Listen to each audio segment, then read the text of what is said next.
Hello, everybody, and a very warm welcome to you on this Tuesday morning, a little bit different from our usual Wednesday afternoon. My name's Ciaran. I'm working in our technical sales department here in Rennie in our headquarters. And today, with a colleague of mine, Vlado, we will be presenting a bit of a special project that one of our colleagues put together in Germany. And we will hopefully give you some ideas for what might be possible for projects that you have. So you might be able to see some of the products in front of me. So I'll be talking about the material we've been using. Vlado, maybe I can actually give you a moment to introduce yourself and what you'll be Yeah, presenting today as well. exactly. So I'm Vladimir, technical sales here at K2, yeah, international technical sales. Exactly. I will show you a short presentation where some details I explained how this special project was installed. Exactly. And Karen will present you the parts, so we will share this webinar as usual. Okay, super. Should I maybe let you Yeah. prepare for a moment and we can just run through a little bit of housekeeping? So if you have any questions today, we would love to hear them. So there's a little box down the bottom of your Zoom function, if you're watching us through Zoom, where you can raise your hand or you can type a question into the Q&A section.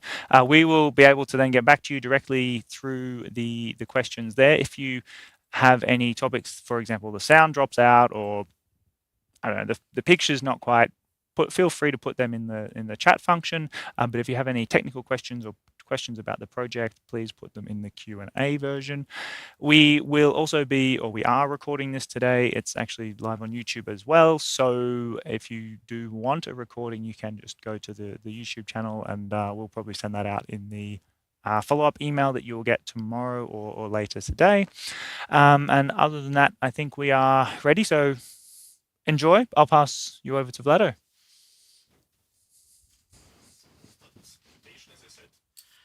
So maybe before we start, or even when we start, I would like to mention something about the aim, maybe purpose of this webinar, yeah, because we want to present you our customized solution. So maybe you already heard about it, that we are like providing a customized solution, but probably not everyone is aware how far can it go, which else K2 can calculate, or for what else K2 can provide help, assistance, bill of material, and so on. And this is kind of such projects. This is facade projects, but also I would say the same is also possible for roofs. Yeah, we're also able to calculate any kind of special projects on steel profiles, I don't know, on fastening to almost anything. Yeah. So if you have a special project, special needs, just send them to us, to our service email, and we will check if we can offer there something. Probably you will need to involve an external structure engineer, but anyway, in a somehow we will find a solution. We will able to realize, yeah, almost everything. So this is our today's project, our car park in Germany, and maybe here some key facts about it. Yeah, there are only 42 models. Yeah, but and here some details to installation. We will show you later all the components. And what was here the difficult, or maybe what is here so different. So here's an eye profile, and on this eye profile is installed such tube profile, steel tube profile, and we were supposed to attach our system, our rails, to these tube steel profiles.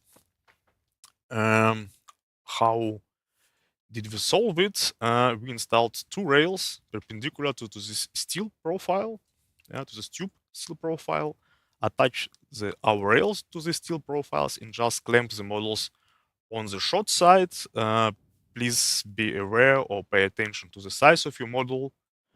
We always say it that assembly instructions of model manufacturer are very important, are crucial in this case. Yeah, this model is quite small, so it's allowed to be clamped on the short side. Yeah, and also, if you design a project for facade, please check your local regulations about which models are allowed to be installed on facade.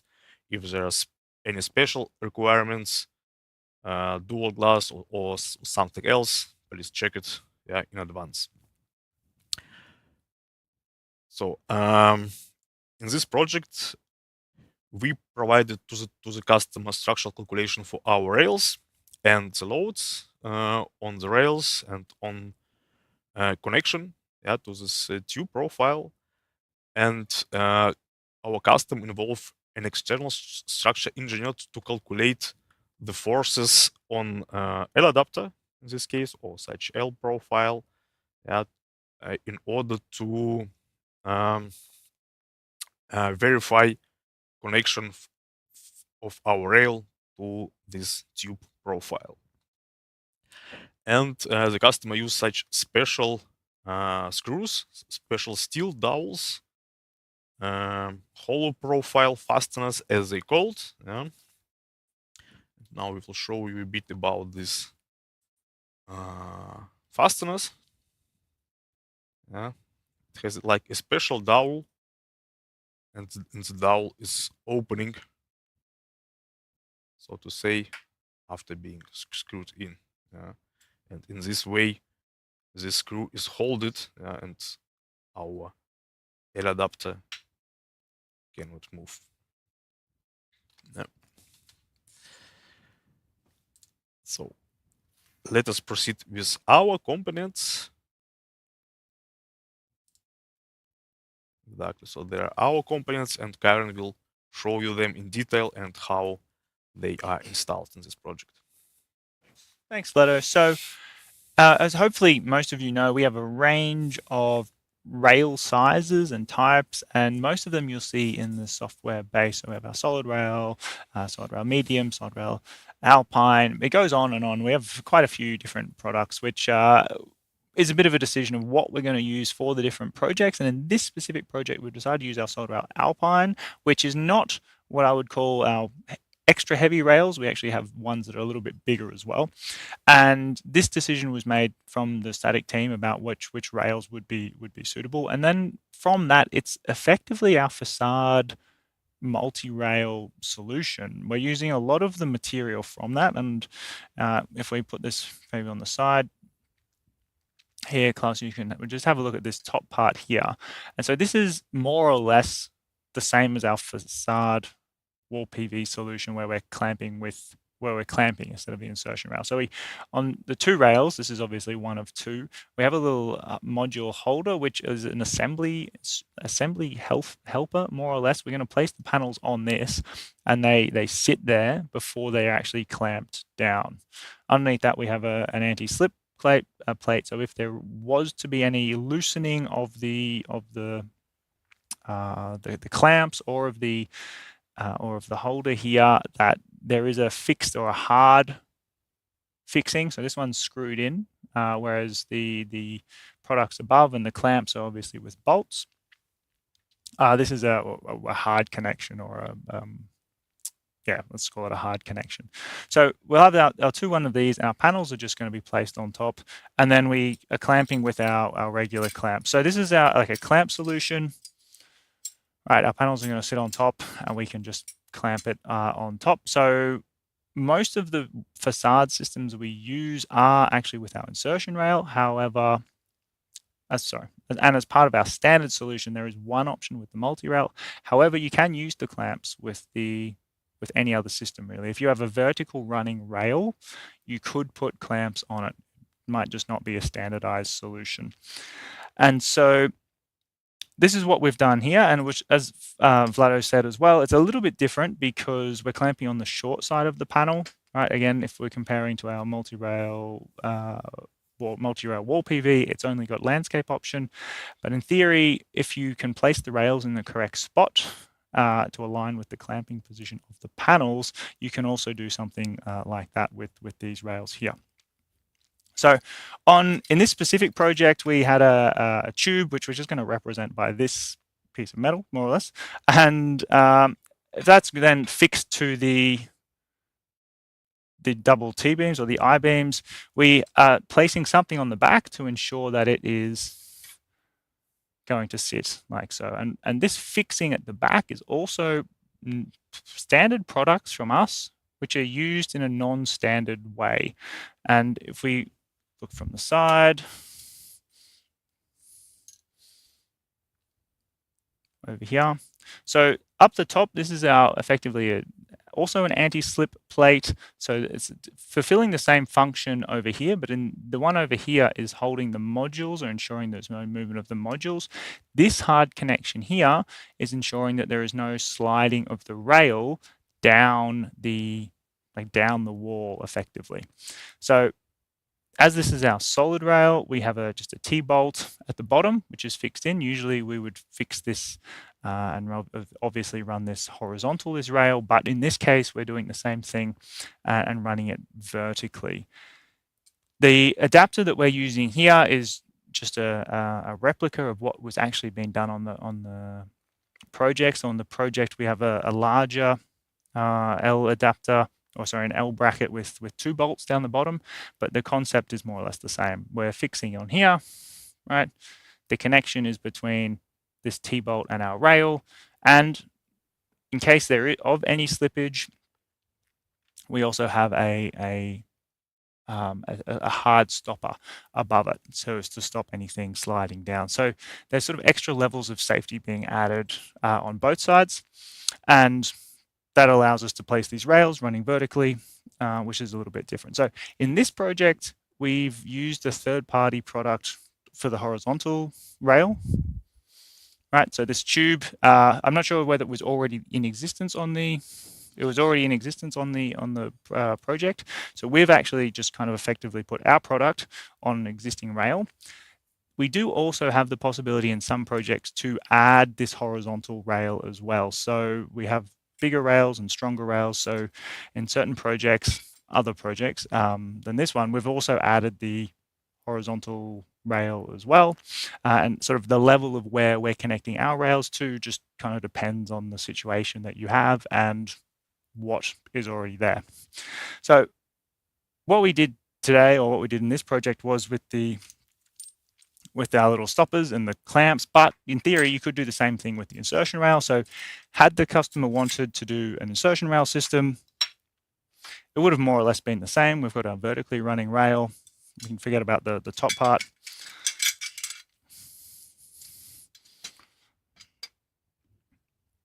And our MK2 holds our cross connector T, right? So whether it be a fixing with the clamps, or in this case, I'm just going to fix our insertion rail in.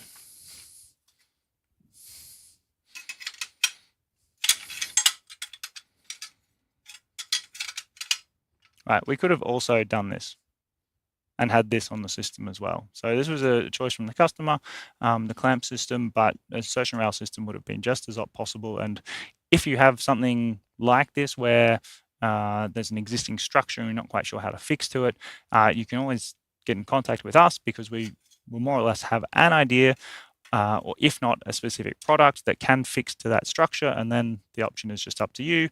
Do we want to put some clamps and fix it with clamps, or we can put the cross connector T and then fix with the insertion rail. So these were all the products we used, more or less standard products, just used in a little bit of a different way.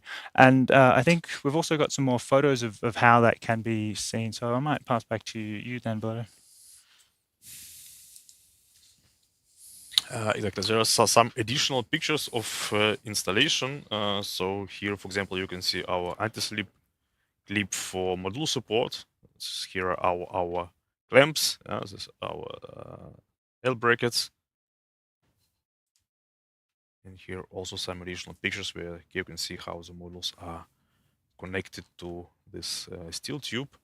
So maybe I would also like to mention in which cases you would need such a special structure. I would say the most common cases are like this one. If you have already something installed on the wall, like steel profiles or similar something to what you can connect other profiles, our profiles, or some steel profiles.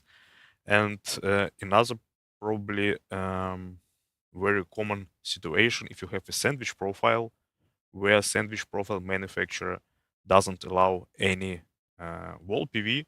So in this case, you probably will be able to go through the sandwich panel and install kind of steel substructure in front of the sandwich profile. And on this steel structure, we will be able to connect our profiles, our insertion rail or clamps, to fasten your modules. And I believe the next project is exactly this case with sandwich profile. Ciaran, will you present it, please?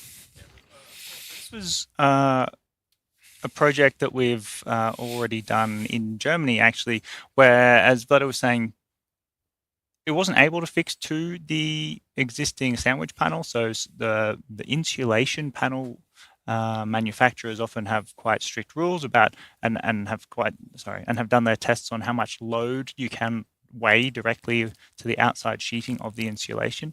And in many cases, it's just not possible to fix rails or panels to that outside layer of the insulation without severely damaging it. So in some cases, we've found customers like to go through it into the backing wall, but in other cases, people have actually built a structure more or less externally to put some panels on the wall. And in this project, they actually utilized a staircase or a fire access point for the roof to put an advertising board on, and then wanted to put the panels around the outside. So in a similar to the first project we saw, there was a tube, a steel structure for which we are then fixing our products to. So our L bracket and the solid rail Alpine, which we have. And in this specific one, we used the insertion rail. And here you can see some of the construction process of how it goes. And as I was saying, the staircase was there, and we can use that as a bit of a framework to build the effectively extra advertising space and the PV panels around that. Right. So from what we provided here, it was more or less the rails, however, not the tubing structure. And this is more or less the same concept that we've just spoken about as well. So on the left-hand side, you'll see what was actually being built. So this one, as I said earlier, there's the 2 fixing points into the rail and 2 fixing points into the steel structure as well. And in the middle, we have a bit of a concept design where we're first talking about how we could do it. And this is just with a different product from what you saw today, but also a product we use for something else. Okay. So that's all of the presentation that we had for you today. We might, if we can spin this one around, I might come back over to you, Vlado, and ask if there was any questions that would like to come up. I've just lost my mouse now as well. To mention something else about the clamps, because if you're talking about wall solutions, so we have end clamps are our standard clamps we use also for the roofs. But the middle clamps, in this case, they were only end clamps. But if you're talking about middle clamps for facade, we use our special facade clamps. They are a bit different, so like have a longer part here, for better model holding. PDM, exactly. So PDM sealing here inside. You can see here. One. So special clamps. And if you will be looking for assembly instructions for such a system, you will just need to combine assembly instructions, for example, of multi-rail with clamps, of our insertion rail with multi-rail, for example. So you will need to find a way to combine assembly instructions to find all components and to see how they are installed. So it's a bit of additional work for you, but I believe it still wasn't. Still not so complicated. It's like a little Meccano set, more or less. You've got all the pieces. It's just putting them together in a easy way. We had some questions that had popped up, and so firstly, there was Petros and Pavel. If you guys have your hands up, if you would actually like to turn your microphones on, we can allow that, and you can ask us questions directly.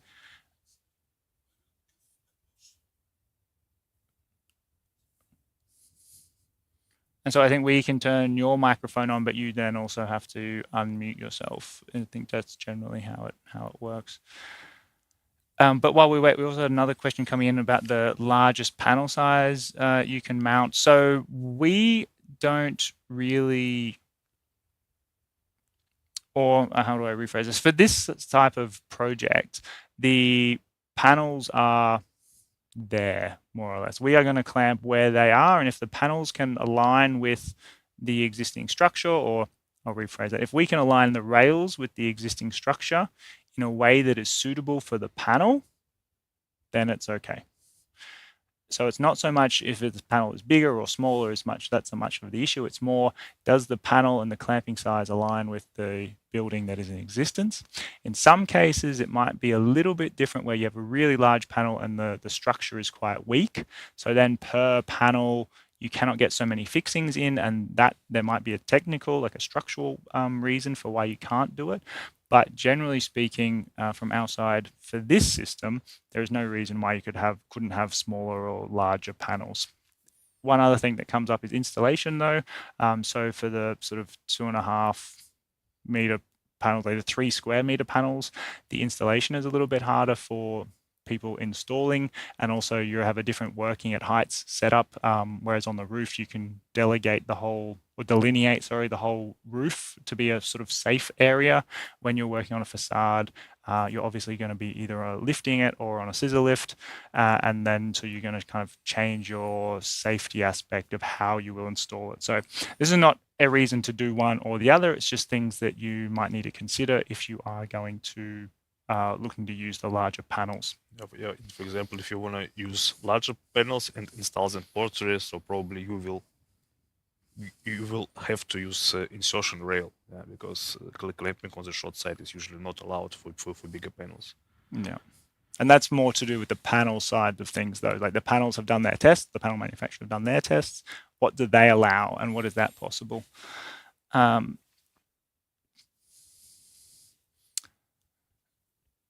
Sorry, we just had some more questions that had come through. Panel size.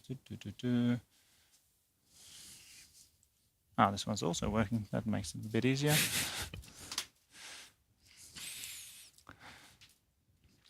So we had a question about the wind loads as well.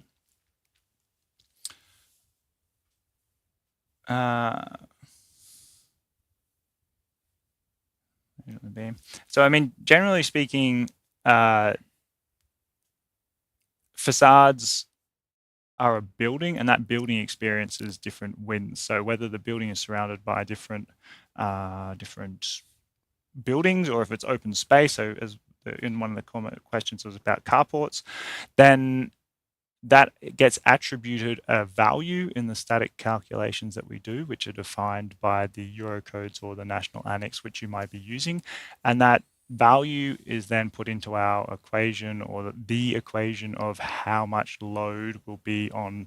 Usually if you have a building, the outside 2 parts of the building or the walls will have the highest loads, and the inside will have a different load. And as you get higher, that changes between 3 areas. So all of that is defined by the standards set in the local regions, and all of that is generally in the base software that we use, the K2 based software. In this project, we have done those calculations manually to ensure that the values, or the system is suitable for the values that we have. Yeah, but from if you want to use base, you can use it also to simulate somehow your project, to get also the loads on models, for example. Because if you will simulate it with any system we have, at the end you always get like a structural report where you can see also loads on the walls, loads on the models. We're just going through some of the questions here. So there's a MCS certification. So we here in Germany do not deal so much with the topics that are over in the UK. So we actually have a team of 10 or so which are in the UK, and they can tell you all about their MCS certification. So I know we do go through the process, whether it be annually or over a different time frame, but I know that guys are working on it at the moment. The MCS in general.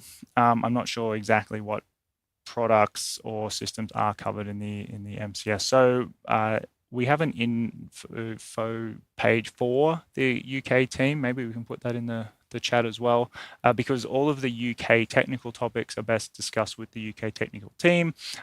We work with a little bit different certification methods, and so can't answer anything about the MCS today, sorry. And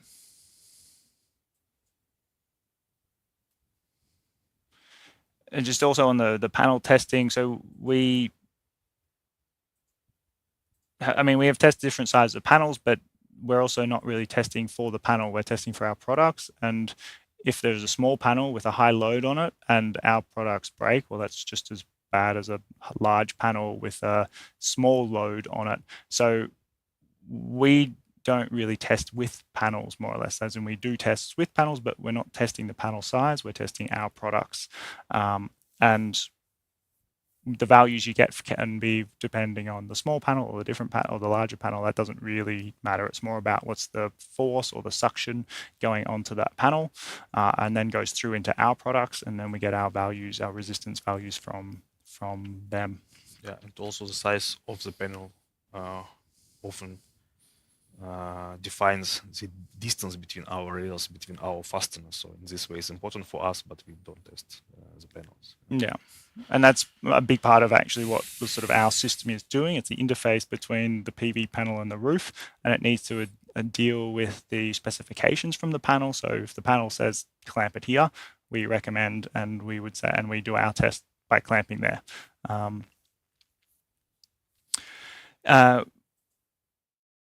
The question about vertical panels, I can't really answer this because it depends drastically on your latitude, more or less. So it's sort of in the Scandic region and the Nordic region, the advantage of having lower or vertical panels is much higher than regions that are much further south, just because of where the sun is positioned throughout the year. You can run simulations with a number of softwares to give you a projected output for vertical panels or any real inclination, more or less. There is another question that came in about the can we use base for PV calculation? So yes, you can if you plan a flat roof in base. So you have to draw a building as a flat roof. Actually, you don't draw it, do you? You have to select a flat roof. If you select a flat roof building, maybe we should show that as well. Do you want to maybe jump over there, Vlad, and I can go through some of the questions? You will be able to put a facade on. You have an option for a facade. You just get a wall and you can draw it directly on that. So there was also a question about the main obstacles we need to get over. So for this specific project that we spoke about today, one of the key differences between what we would usually do and this project was it was an open building, more or less. So there would have a wind coming through from behind, which is not usually considered in a general facade, because for a general facade, you just have a wall and the wind's going to come past it. And so this is what I said before, the edges of the buildings, the two outside parts, these will have the highest wind loads. But when you have the wind coming from behind, it changes for a little bit as well. So the engineering team that put together this project had that sort of in mind and had those values that they could then test to see what was more or less what's going to be pulling out, because you're going to have this suction coming out a lot more than you would usually do. But all of that is covered in the static analysis, effectively, that the teams are there.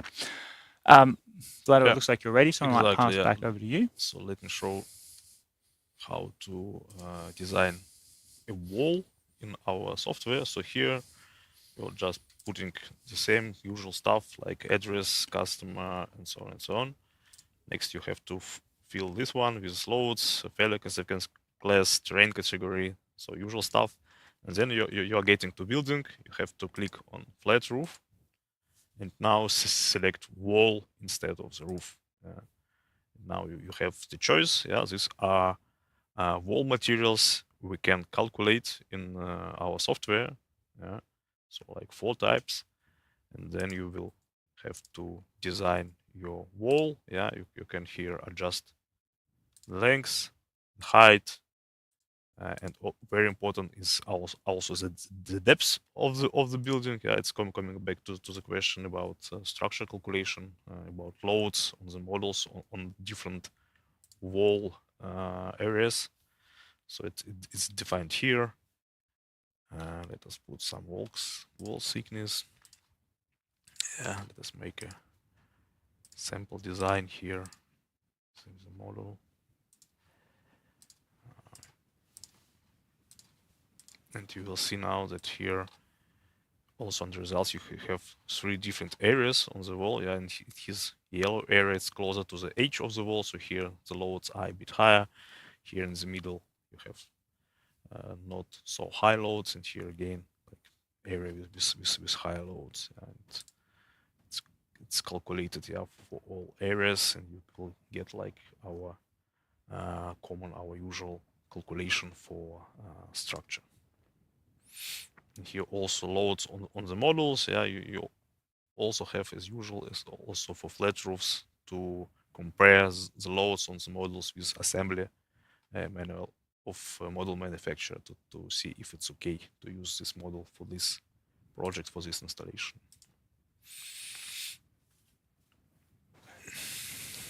If you do have a project that is not plannable in the software exactly how you would like it, and you do need our assistance, what would be easiest is if you do plan it, at least with the layout, we then have all of the wind and snow load calculations, because that's going to be exactly the same for that specific location, that project. And we will then also have the layout. We obviously then need a little bit of information about what the building actually is. And from that, we can then propose a way that we can fix it or secure it, and then move forward with the static calculation to that as well.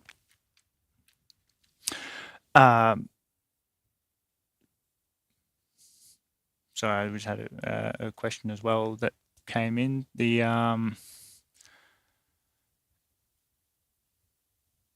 So the question was just about, is the building in the software is a closed structure, right? And what we have actually built in this project, and if you have a project similar, it's an open structure which has this wind flow through, and so we would need to do that calculation internally. And if you contact us, which we can probably put our email address in, perfect, then we will be able to help you with projects like that. Sure, yeah. Anything else you'd like to add then, Vlado? I think we're probably... Yeah, I think so, yeah. Okay. Explained everything, I believe, for this topic. So if you have some such customized project, if you need customized solution from us, just let us know, so we will be able to calculate it in a way. In a way, yeah, that's definitely the case, and it's not just facades as well. So if you had like an open pergola or something which has an open roof, this same concept is exactly the same for rooftop structures, more or less. So the software that we use plans with a building with a rooftop. However, some cases you don't actually have the tile or the trapezoidal there and just the exposed structure. We can more or less do the same calculation, the same process, and give a result for you to build a project where the panels may act as the roof itself. So there are many, many different possibilities of what can be done. It's limited probably only to the architects or your creativity. So we will then, I think, finish up today.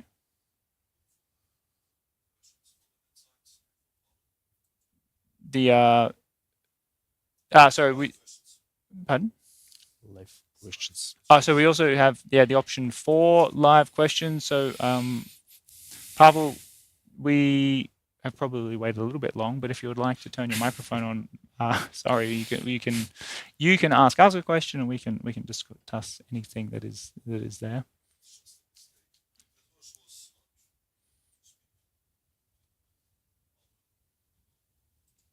Yeah, okay. Well, if we hear you in the next couple of seconds, we will pause. But if not, we will begin to wrap up our webinar for today. Thank you, everyone, for joining. Hopefully, you've had learned a little bit of something of what we can do, and maybe hopefully give you a little bit of inspiration of what you could do in the future if you have any projects that are like this.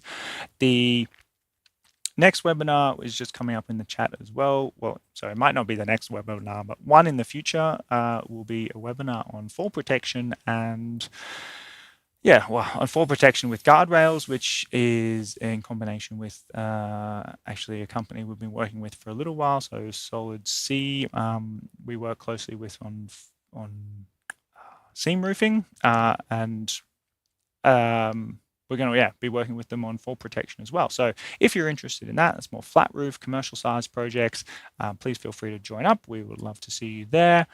And what about anything else to have? No. Nope. Then thanks for Klaus for making the magic happen. Thanks for you for joining, and hope to see you again sometime in the future. Bye. Thank you. Bye-bye.